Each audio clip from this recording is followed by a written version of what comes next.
ভারতবর্ষের পুণ্যজন্মা মহাপুরুষদের বাণী হল সনাতন বাণী। অমৃতের পুত্রদের এই বাণী আমাদের জীবনকে পবিত্র করুক।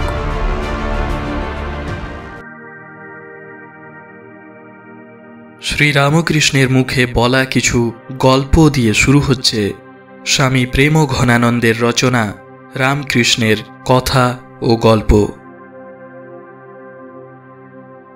অনেক দিনের কথা, একজন বাজিকর বাজি দেখাচ্ছিল রাজ দরবারে। রাজা, পাত্র, মিত্র সব বসে বাজিকরের বাজি দেখছেন। বাজিকর কত রকম খেলা দেখাচ্ছে আর মাঝে মাঝে চিৎকার করে বলছে, লাগ ভেলকি লাগ, রাজা কাপড়া দেও, রুপিয়া দেও, লাগ ভেলকি লাগ। সকলে অবাক হয়ে বাজি দেখছে। হঠাৎ একটা বিপদ হলো। বাজি দেখাতে দেখাতে বাজিকরের তালুর কাছে জিভটা কিরকম উল্টে গেল। এরূপ হলে মানুষের শ্বাস বন্ধ হয়ে যায়, শরীরের সব কাজ বন্ধ হয়ে যায়, কিন্তু মানুষ মরে না। দেখলে মনে হয় মরে গেছে। এভাবে শরীর বহুদিন থাকে।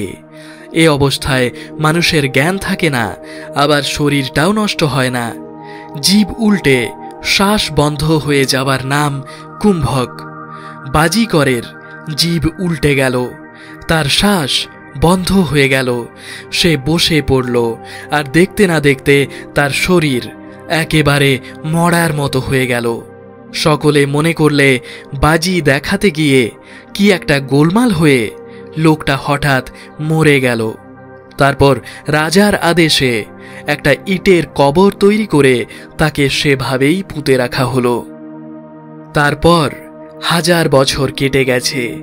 সে রাজা নেই, সে রাজ্য নেই, সে রাজবাড়িও নেই। আগে যেখানে রাজবাড়ি ছিল সেখানে হয়েছে পতিত জমি। কতকগুলো চাষা সেই জমি বন্দোবস্ত নিয়ে চাষের উপযোগী করবার জন্য মাটি কেটে সমান করতে লাগলো। যেখানে বাজিকরের কবর ছিল সেই জায়গাটা একটু উঁচু হয়েছিল। চাষারা সেখানকার মাটি কাটতে কাটতে দেখে একটা কবর, আর তার ভেতর একটা মানুষ বসে আছে। সকলে ধরাধরি করে মানুষটাকে কবর থেকে ওপরে ওঠালে। ধরাধরি করে ওঠাবার সময় নাড়াচাড়া খেয়ে বাজিকরের জিভ তালু থেকে সরে গেল। তখন তার আবার জ্ঞান ফিরে এলো। তখন চিৎকার করে সে বলতে আরম্ভ করলে, লাগ ভেলকি লাগ, রাজা কাপড়া দেও, রুপিয়া দেও, লাগ ভেলকি লাগ। কোদাল, লাঙ্গল সব ফেলে চাষিরা যে যেদিকে পারে দৌড়ে পালিয়ে গেল। বাজিকর তখনও বলে চলেছে, লাগ ভেলকি লাগ, রাজা কাপড়া দেও, রুপিয়া দেও, লাগ ভেলকি লাগ। লাগ ভেলকি লাগ, রাজা কাপড়া দেও, রুপিয়া দেও, লাগ ভেলকি লাগ।